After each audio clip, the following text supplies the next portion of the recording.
after one of the greatest AEW women's title reigns of all time. After putting the women's division on her back and carrying it for months. After introducing us to the dominant faction, a triangle of madness, the biggest event of the year is coming up, and Tekla is nothing but sadness. Where's Tekla at? Oh, I can hear the AEW sickos right now. Shut up and watch Collision, right? Shut up and watch New Japan Pro Wrestling, right? Shut up and watch AEW be the greatest company in the world where everything is perfectly fine. Give me a break. I guess I'm gonna have to say it because a lot of y'all just want to ignore it. Tekla disappearing from AEW television on the cusp of their biggest event of the year, fresh off of carrying the women's division on her back. Majority of 2026 is nothing short of a travesty. Now, I don't know about y'all, but if you ask me, I think our boy Tony Khan might have a bad case of, I don't know, arachnophobia. Oh, why you say that, Bobby Monsoon? Well, it's obvious. Look how he got rid of the toxic spider! Man, I've been trying to hold this in, y'all, but the closer we get to All In, the more frustrated I become. For the life of me, I don't understand what's going on with Tekla. I think people are forgetting just how important she was in the women's division this year. Mercedes Moné disappeared from AEW television in January and didn't return till June for the Owen Hart tournament. Then in March, Toni Storm was completely written off television and hasn't been back since. So for months, AEW was missing their top two biggest stars in the entire women's division. They tried putting the rocket on Chris Statlander, but for whatever reason, the booking fell flat. Statlander even admitted it in an interview. Now, during Statlander's title reign, she runs into Tekla, and these two have a fire strap match on Dynamite where Tekla defeats her and becomes the new AEW Women's Champion. So by the time Toni Storm disappeared in March, Tekla was already positioned as one of the women AEW was dependent on carrying this division, and saying she delivered is an understatement. This woman has carried the division on her back! For majority of the year, she had a banger match with Chris Statlander, but this time she was defending the title, beating her in 2 out of 3 falls. Fire matches with Mina Shirakawa, Jamie Hayter, Alex Winsler. She successfully defended the title in a 4-way match at Double or Nothing. And oh yeah, Starlight Kid at Forbidden Door. I wouldn't even know who Starlight Kid was, or I wouldn't know anything about Stardom if it wasn't for how good of a job Tekla did telling that story, being banned from Japan and having heat with the owner. Outside of Ospreay and Swerve, this was literally one of the best things on Forbidden Door. This woman is the total package. Fire entrance, fire theme music, incredible in-ring work, solid mic skills, and most importantly, she became a character that people like watching every week and we all got invested in. She gave AEW a legitimate top heel and she held the women's division down when it was looking shaky. And how do we reward her? By having her lose the women's championship at Redemption, have her disappear off television, and now we're headed into All In! The biggest show of the year, and Tekla doesn't even have a match. No injury angle, no attack to write her off television, no explanation from Tony Schiavone or anyone about what happened. She just got dropped like a bag of trash. You depended on her when some of the biggest stars wasn't available. The second she lost the championship, you basically make her disappear right before the biggest show. This makes no sense. Now I know what the sickos are gonna say. Oh, Bobby, she's defending the Trios championships in Stardom. Dog, I don't give a shit about the Trios championships and Stardom. Sorry, I know what the sicko's gonna say. Oh, Bobby, let Tony Khan cook. Well, y'all smell something burning? I do, because when it comes to All In, Tekla's already cooked!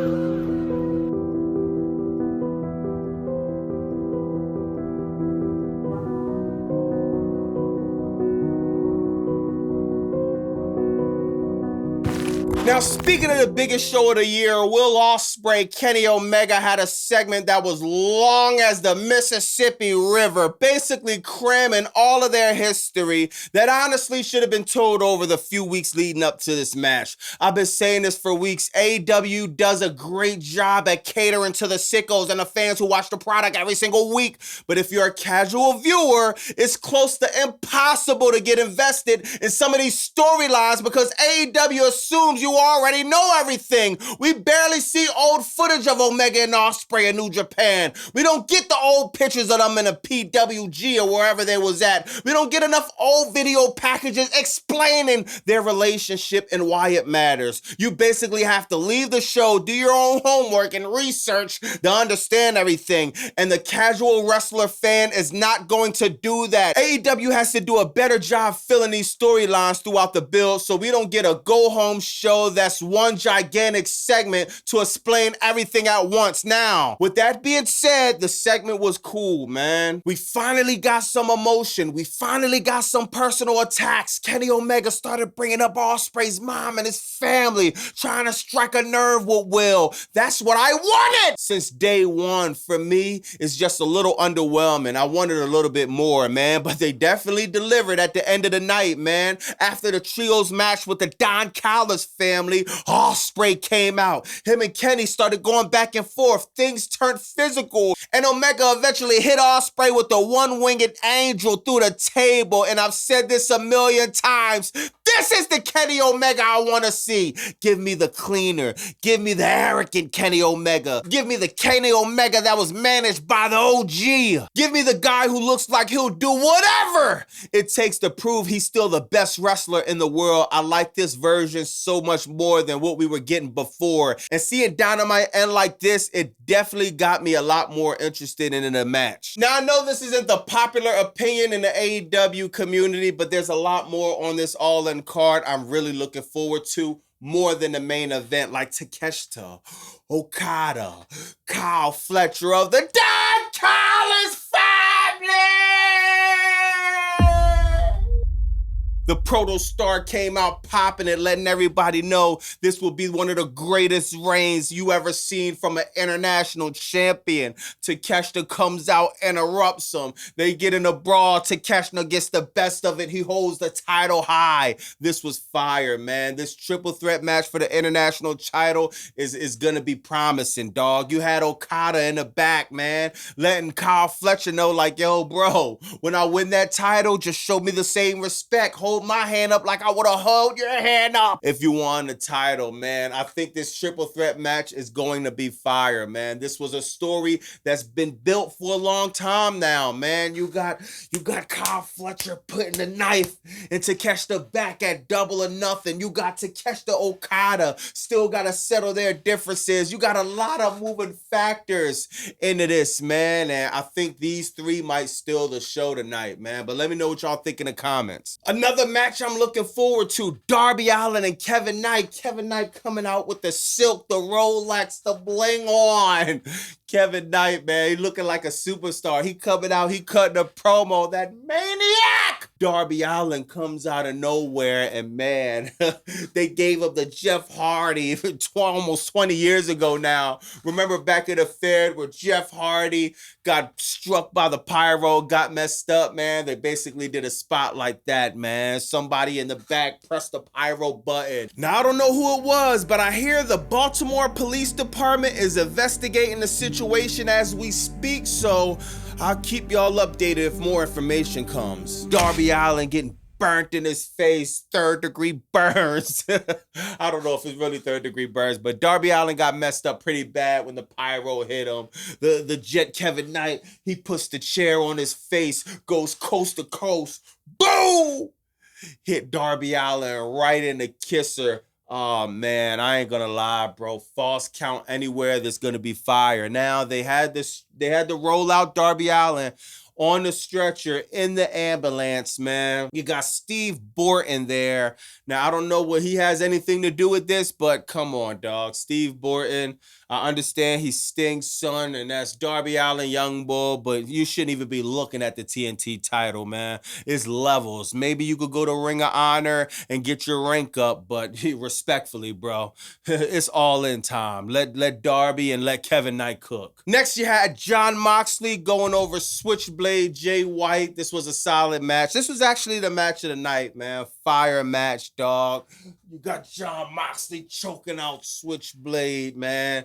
And I don't know, man. I thought we was gonna get Jay White and Jon Moxley at All In. I thought Jay White was gonna actually beat Jon Moxley and get the Rocket to the main roster, but I don't know, man. Maybe he stick with the Bang Bang Gang. Who knows, man? After that, David Finlay, Clark Connors came through. My man Gabe Kidd's back. Gabe Kidd back in the building, come through, put a beating on Jay White. The good, the bad, the ugly, Brodito and Hangman Adam Page come out there, and it's a little brawl, man. You got the conglomerate. They actually came out too, man. And Hangman Adam Page said, man, he's grabbed the mic, he's cutting a promo, he's making jokes about, I think it was Finley cowboy boots or something like that. But he says, man, anybody could get it for the AEW championship titles. Anybody, get anybody, man. And he said something, I'm paraphrasing, he said something to that effect, man. And, man, it got a little bit weird after that, dog. So you got the dogs, you got the good, the bad, the ugly. You got the Don Callis family. You got the Demand somewhere in there. And also, let's not forget about Swerve. Swerve popped up and he said very little, but a lot at the same time, man. He said, yo, y'all sure y'all want to do this, man? You can get anybody. Oh. They're teasing it, y'all. Now, it could be the Hurt Syndicate. It could be Shane Taylor Promotions. It could be anybody on the roster, but we know what the rumor is. We can look online. We see on X, they saying, Austin Creed and Kofi. Oh, my God. The pop that the New Day is going to get in Wembley Stadium will be next level, man. I can't wait to see this. Now, let me know in the comments what y'all think. Do you think this is going to be a stadium stampede match? Because this is a lot of contestants for a trios match. Like, you got almost 15 people. If you got the Don Callis family, you got the good, bad, the ugly, you got the dogs, you got Swerve, you got who else over there? Oh, the Demand dog. You got almost 15, probably over 15 people fighting for the trios titles. Even if you do a ladder match, that's going to be a lot of people in the ring. So somebody made the suggestion and they might do a trios gauntlet match. I think that might be the best way they could go, but I'm excited to see what Swerve and the New Day is going to do. This is going to be fire, man. And about time the trios tag team championships get some respect put on their names. So I'm looking forward to that, man. Speaking of trios competition, you had United Empire going over the Don Callis family. If you was on my live last night, you see I had a long argument. Actually, shout out my man Gregory. I was complaining, right? Because you know the AEW sickos, they want you to say everything is 10 out of 10, right? So I was kind of complaining that I don't know who United Empire is. AEW doesn't let me know who they are. Once again, they don't fill people in on storylines enough for the casual viewer. Not everyone's watching New Japan Pro Wrestling. And even if we're not, dog, do some vignettes. Go on YouTube. Do something to fill us in. Not everybody's a sicko, but whatever, bro. But I'm saying how I don't know United Empire, and people are in the chat. Gregory started it saying, get to know them. Like, get to know them? Dog, it is AEW job to fill us in on who United Empire is. They beat the Don Callis family, great, but I just don't know who these guys are like that, man. I seen them on Forbidden Door. I think that's the first time I ever seen these people. We didn't really need these trios matches, to be honest, man. I didn't feel it when I seen it on the card. It seems like filler. I don't know why the Don Callis family is such an integral part in this storyline, unless, I wish I remember who said this because I'm still in the idea from somebody in my live, but somebody said, man, it probably was my man Fearfully Confident. I think he said, man, Kenny Omega joining it was him. Kenny Omega joining the Don Callis family after he puts more of the knife and Ospreay back at All In. He used some taxes. Maybe Don Callis come out with a screwdriver. Will Ospreay beat Kenny Omega, but he needed Don Callis. Maybe Kenny Omega will return a favor. Let me know in the comments what you think. If that happens, I'm going to be fire. I'm going to be happy. I'm going to be ecstatic, to say the least, man. But I don't know, man. The trios matches tonight was cool, I guess, but whatever. Now you also have Maya World going over in a match. I think Shida, Persephone, Statlander was in this match. She retained the TBS Women's Championship. Once again, the women's division is looking a little shaky in AEW. I'm sorry, bro. I'm sorry. I became a big fan of Sky Blue. I became a big fan of Tekla. I became a big fan of a lot of women that I see that they're just not in the picture right now. So I don't know what to say. Maya World's solid, man. I just think she needs a feud and a storyline to really, really that I could really care about. I want to see her in a feud going into All In that I care about. Now they're doing probably the most predictable match of 2026. They're doing a match on Collision. Willow Nightingale versus Maya World for the AEW Women's Championship. Why are we doing this? I have no idea, but if we could get Athena into the play, if Athena could cost Maya World the match, and maybe we could get Athena and Maya World at All In, I'm with that. I don't know why we had Athena win the gauntlet last year and she got sent back to Ring of Honor. I don't know why. Maybe somebody could fill me in the comments. But yeah, I want to see Athena in there. I just think Maya World and Athena makes so much more sense. Why you got Maya World in these 4-way matches? But I'm going to just shut up and watch Collision. Now you got Andrade coming out, cutting a promo. I'm not even going to say he had a match because he just did a few moves on this jobber guy. And then you got MJF in the pool with his glasses on saying, I'm the only true champion, blah. Yeah, all right, chat. Y'all know, bro. MJF, my man, bro. MJF, one of my favorite. I mess with MJF, bro. Like, literally, y'all know how much I love MJF.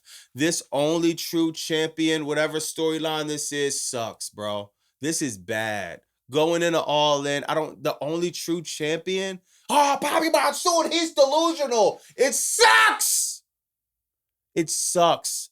I don't care how many times Tony Schiavone says he's delusional. I don't care how many of the sickles say whatever AEW books is fire. It didn't work with Punk. It's not working now. The only true champion and you're in a gauntlet match to win the other title. It's just like, God, oh my God, this is bad, y'all. This is bad, man. I would like to see Andrade and MJF in a one-on-one match, but unfortunately, we're not getting that. We're getting MJF in a gauntlet match for the second year in a row.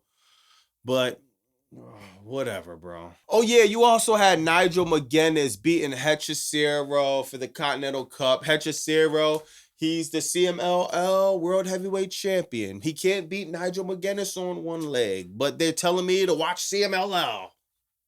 The world champion, Hechicero, forget he loses almost every match. Forget that he's one of the I love Hechicero work so much, bro. It frustrates me so much. He gets put in these jobber positions. He can't beat Nigel McGuinness on one leg.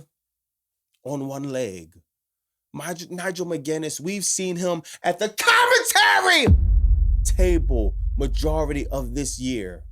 Hechicero been putting in nothing but pain. But he can't beat Nigel McGuinness on one leg. Yo, I'm going to tell y'all right now, I love AEW, dog. And it's just like, whenever you say everything isn't perfect, the sickles, they start having seizures. They start hallucinating. And it's like, come on, dog. How do you want me to, what do you want me to call that? A great match? Hechicero and Nigel McGuinness? No, it made no sense, bro. Hechicero should have won that match.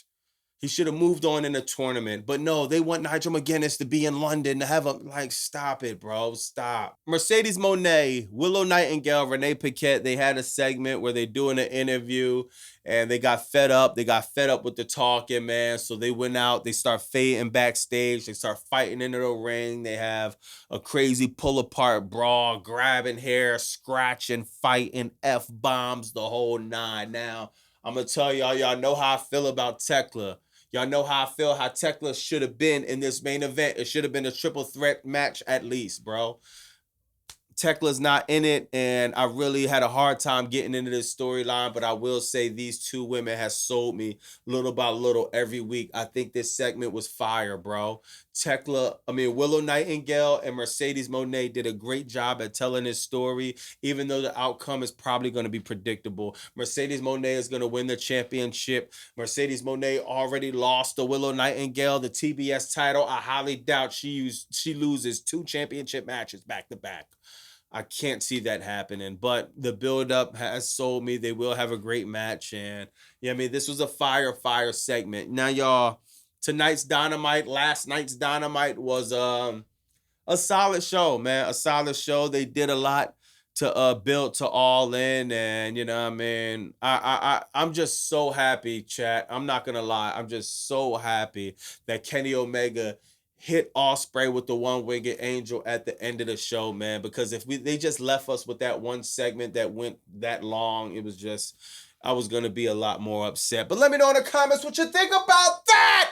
Let me hear, AEW sickos. Let me hear how I'm so wrong about Tekla and I need to shut up about Tekla. Let me hear about I need to shut up and watch Collision. Let me hear about I'm wrong about everything and AEW's 10 out of 10 perfect and they can't do no wrong. Let me hear it in the comments. Trust me, I'm going to carve out 1, 2, 3 hours to argue with as many people as possible, dog. AEW is doing 100 times better than WWE. You got no argument there. But there are certain things I could point out that I'm not liking, not even a little bit, dog. They're not perfect. They're not 10 out of 10 by a long shot. The build up for All In main event was a lot better last year than this year. I don't want to hear nothing about it, dog. I'm going to holler at y'all in the comments. Bobby Monsoon 215. Like, comment, subscribe. Blah!